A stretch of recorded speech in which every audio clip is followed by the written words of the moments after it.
Doodle-doo, doodle-dee-doo-dee-doo. All right, where are my glasses? Oh.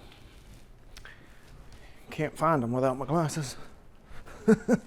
That's not true. That's an exaggeration, but whatever. Hello, word up, people. Good Lord.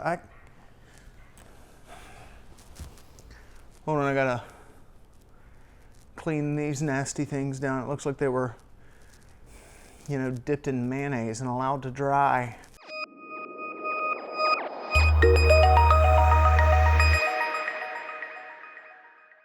Yeah, that is no better. Or only marginally better.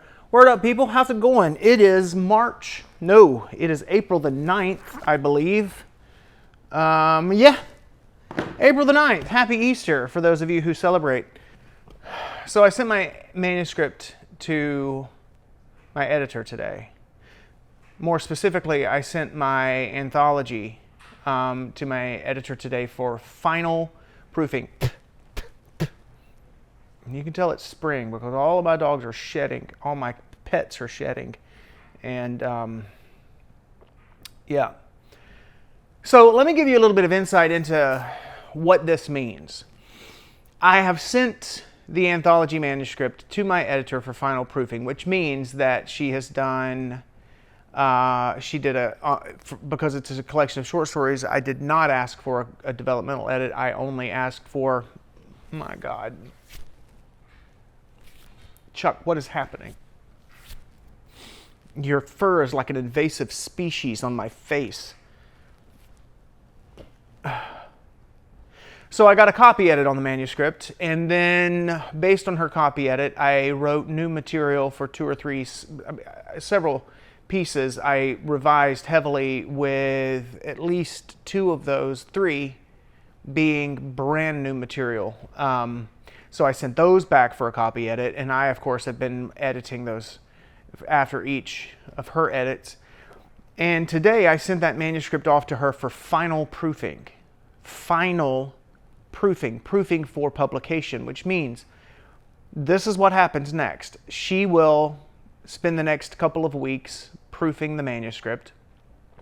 Proofing, for those of you who aren't up with the lingo, basically means she's checking it for punctuation, for grammar, for spelling, basic things like that. Not even grammar, or not trying to improve. She's looking for mistakes in the manuscript. And she's not even necessarily checking for grammar at this point. I don't think. It's hard to, I can't remember. But mainly punctuation and capitalization.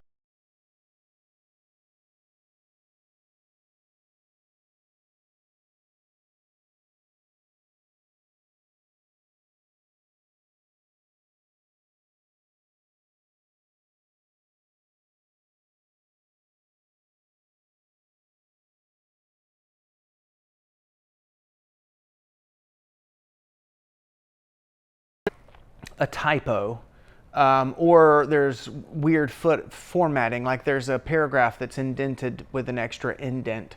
That kind of thing, it makes it feel less professional. So proofing is an extremely, extremely valuable part of the self-publishing process. Because what happens is every time she edits and I open that document up and make any changes, I've made mistakes. It is inevitable. That is how that goes, right? So this final proofing stage, when I receive it back from her, she will send me back a document with all of her changes tracked. And I will go through line item by line item and just double check and make sure that she didn't add a note to ask a question, or that I didn't intentionally spell a word a certain way and made that choice after her last edit, and her remember her last edit and think this is incorrect, and so she changes it, something like that. But for the most part, it's just going through and double checking. I'm not even looking closely and just saying accept,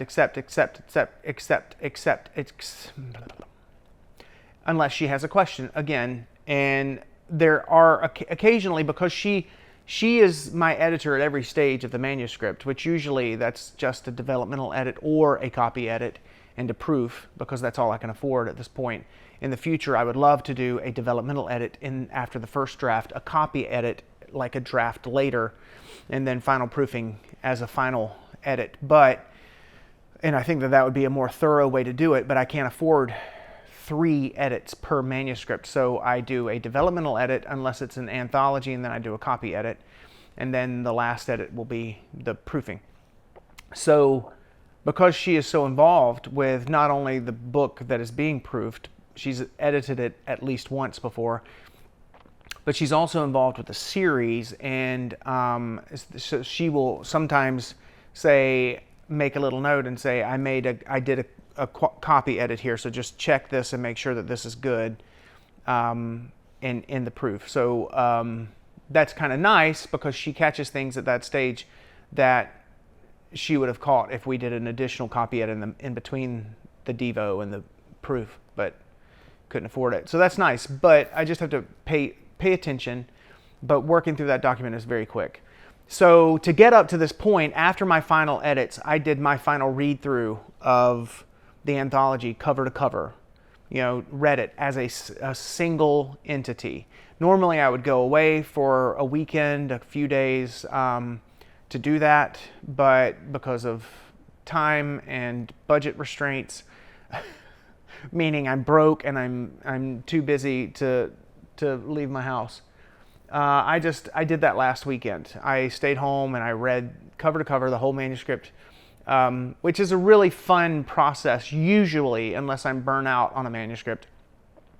And this was good because a lot of these stories I hadn't read in several months because I had been focused on the newer material. But even those, it's been a couple of months since I read them, because I've been working on editing my 3rd book, and before that, writing the first fourth of my 4th book. So anyway, now I will work through and accept all of her edits in the proof, and then I will close that document, metaphorically or symbolically sealing it against myself, and I will send that off to the German for formatting. And I am not allowed to touch that thing until it is a finished book, or until it's time to record the audiobook, which would not happen before it's a finished book, because I'm 2 books behind already on recording audiobooks, or 1.5 books behind. But that's very exciting. The point of this, the point of me having talked for 9 minutes in raw video so far, is to say I sent my editor my final edited manuscript for my first anthology in the Glint Shade series for proofing, and that is the final step before getting it formatted, which means that book is officially off of my plate now. Actually, technically not officially, because I do have to accept her changes, but you get the idea. That will take me an hour, maybe an hour, for the anthology. If it was a novel, it would be a little bit longer, but the anthology is a bit shorter. So I have maybe an hour. Let's just be realistic, or let's be generous and say I have 2 more hours of work to put into the anthology, and that baby is done. Actually, technically, there is one other thing that I have to do. I want to do one final read through of all of the new terms that are being included in the anthology. A couple, just one, I want to run it through Pro Writer's Aid, which I've told you about, and I want to then do one final read through of those terms, and then I will begin to post those terms on my website, so that when the anthology launches in a couple months, those terms will be on there. And I will do the same for the 3rd book, The Singing Bones, once I get that manuscript ready to go. So that is very, very exciting. I'm not going to talk about where I am with the 3rd book yet. I've talked about that before. I believe you've already heard from me since I got that developmental edit back from my editor. Well, there are 2 things. Actually, this may coincide, these 2 thoughts. Sending a manuscript off to my editor for final proofing is kind of an emotional dichotomy, because on the one hand, I am so excited to have that manuscript moving into the final stages before publication, and now I have put in all of the work, I've put in all of the effort. There is a a sense of completion, a sense of triumph, satisfaction, and celebration in having finished it. It's excellent feeling, because now I can fully move on to the next book in the series, which of course is the third book, which I've been working on since 2018, so that's nothing new. But once I send off The Singing Bones, book 3, for final proofing, then I can pour myself into book 4, working title, The Gathering Grim. I don't know if I've told you that. Yeah, that's the working title, The Gathering Grim. I'm not sure if I want to call it The Gathering Grim or A Hateful Prin. It's one or the other. But I'm thinking The Gathering Grim at this point. But I love A Hateful Prin. I think that may come later, though, for another book. Anyway, none of that matters. The point I'm trying to make now is I've said this before. I'm burnt out with the anthology. I'm burnt out with the third book. And I just keep resuscitating myself, resurrecting myself from the dead, so to speak, in order to give these manuscripts the attention that they need. The reason I'm so burnt out with them is because I've been marinating in them for so long. All of those I've been working on: 2016, 2017, 2018, 2019, 2020, 2021, 2022. Here we are into 2023, and I'm still working on material that I've been working on for, I mean, even the third book, I finished the first draft of that book in 2018. Book 4, on the other hand, I wrote a chapter or two about a year ago, I would say, or maybe a little bit longer. I can't remember. I have it written down, but it doesn't matter. But then, it was nothing. It wasn't it wasn't substantial. It wasn't a substantial amount. So when I started working on book 4 last December, which is when I consider the beginning of me working on that book, that's literally been, less than 6 months that I've been in that book. It is very new, very fresh. If I pulled that manuscript out, the first fourth that I've read, that I've written, and started rereading it, it would be exciting. It would be thrilling. But I burned through all the excitement and thrills for the anthology in the third book a year ago, at least. So there is something extremely exciting about being able to completely give myself to the next book in the series, which I'm still not there yet, obviously, because I have book 3 coming. But June or July, that's happening. I can't remember which. I think it's June. March, April, May, June. I think it's June when that book is getting... Yeah, it is June. When that book is due to be sent to my editor for final proofing. And I have a good bit of work left to do on that manuscript. But once that happens, I am all in for book 4. And I cannot wait. And so that's why it's exciting. But the other side of it is, there is a tremendous amount of trepidation and anxiety. I wouldn't say tremendous anxiety, but there's definitely anxiety there. Have I done this particular part of the story justice? The anthology in particular was a bit more nerve-wracking because, unlike the novels, the main novels in the series, the anthologies have short stories, scenes, which are scenes that could fit into the main books, but are not in the main books because they would mess up the flow, the pacing. They're irrelevant, or they're just backstory scenes, kind of thing, for one reason or another. But they are stories, short stories. There are scenes, and there are songs. All of those are collected in the anthologies. But in addition to those, there are lots of author's notes. So after a story, I may explain why the story does a certain thing. But in these author's notes, I share a fair amount of my personal experience, my background, what led me to feel a certain way or write a certain thing. And that is nerve-wracking because I'm a very private person. You probably don't think it because of these wonderful, insightful videos that both of you are watching. But that's one of my favorite jokes to make. But really, I don't put my business out there. And here I am, sharing like my worldview and some philosophical thoughts and religious or spiritual ideologies, and not because I'm trying, but not because they're relevant to a story or a scene from the books. And I think that it helps explain or orient the reader to where I was when I was writing it and why.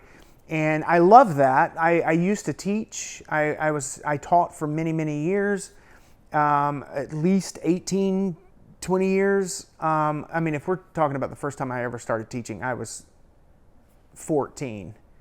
But I'm not even going back that far. I'm talking about as an adult. Let's just say I taught for 20 years. In some capacity, I taught for 20 years.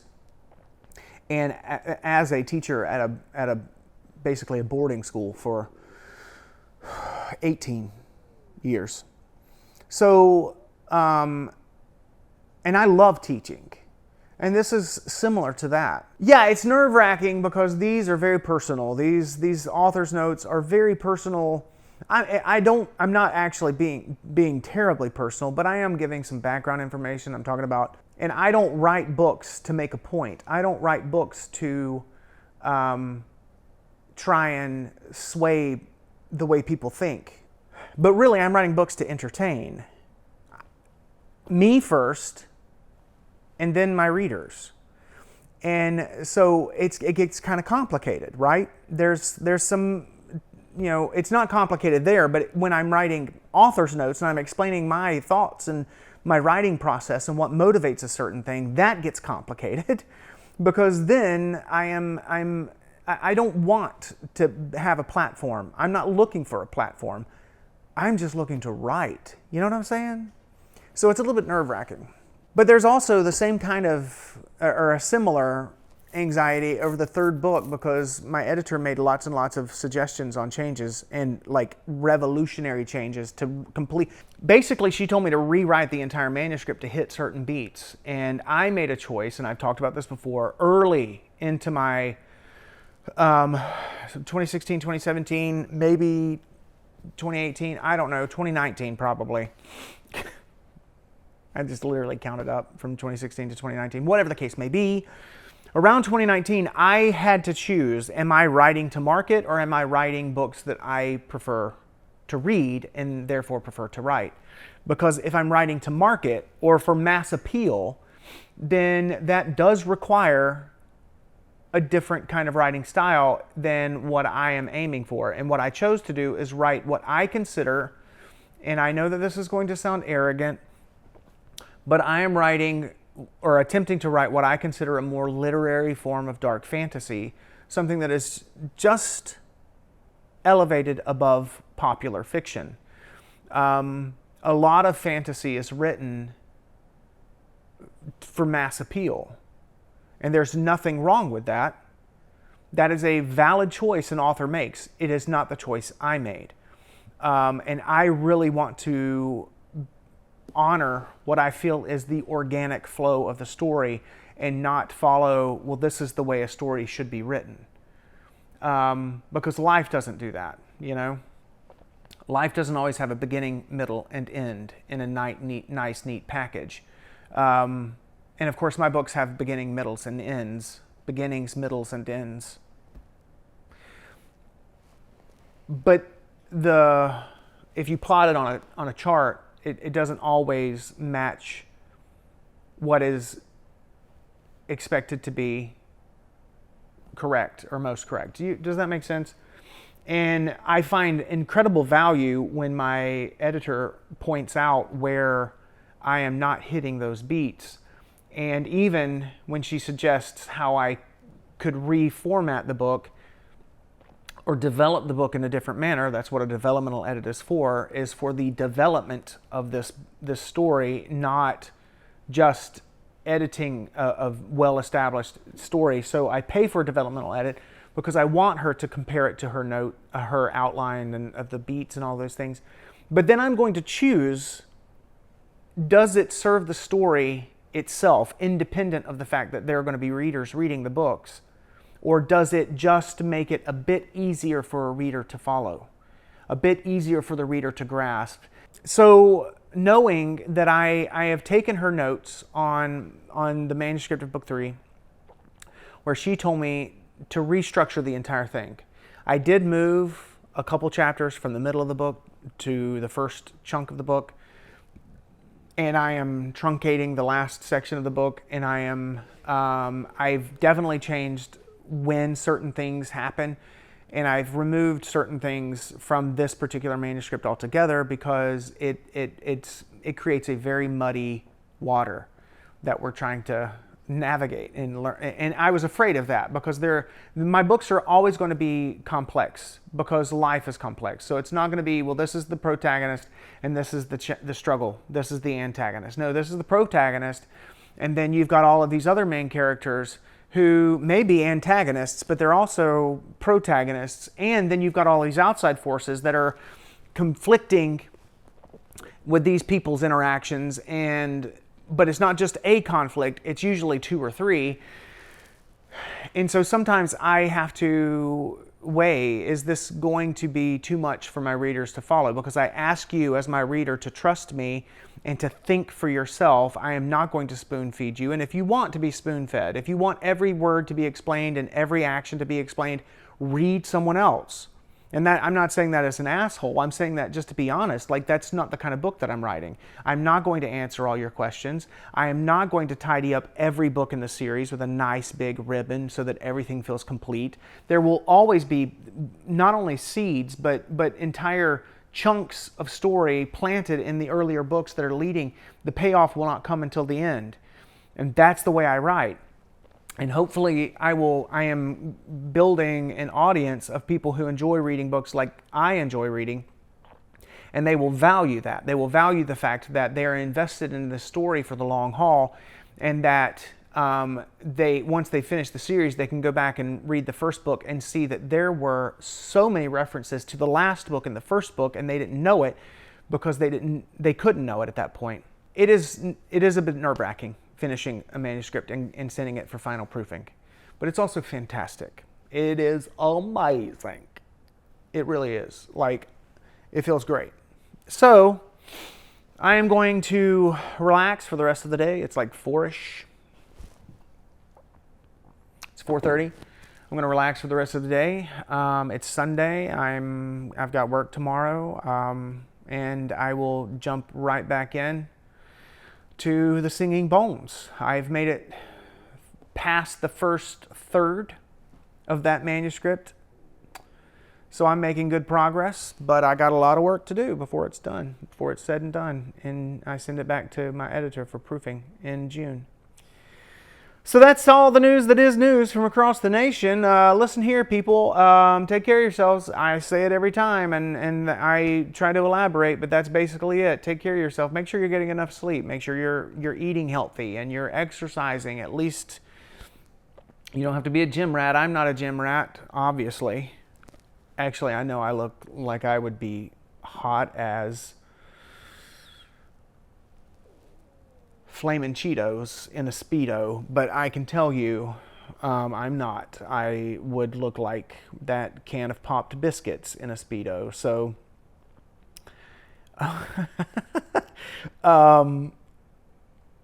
but I do eat well, and I get plenty of sleep, and I exercise regularly, and I do all of the things that I need to maintain a healthy body and a healthy mind. And I am tired. I am tired because I'm working 2 full-time jobs. Writing is I work about 36 hours a week on my books. I work 40 hours a week in my actual job. That's two full-time jobs. But this weekend I had to finish this manuscript. I knew what it was going to take for me to do it. And I did, and then I stopped yesterday around 4-ish, around this time, and I'm going to do that now, and that's good because I know that I need to rest. You need to rest sometimes too, so take care of yourself. Do something that makes you happy. Do something that makes you smile. And if possible, do it with someone that makes you smile and also that whatever you're doing makes them smile. Did you get that? Buddy check. Peace out, home skillet. Be good or don't. I mean, be decent. But I don't care if you're good, you know, but be decent. Be a decent human being. Isn't that too much to ask? No, dog. No. Peace out.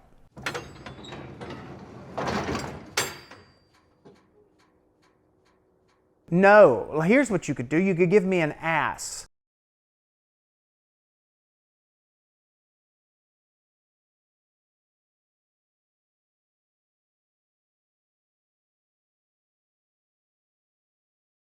On anything. I don't know what I'm doing.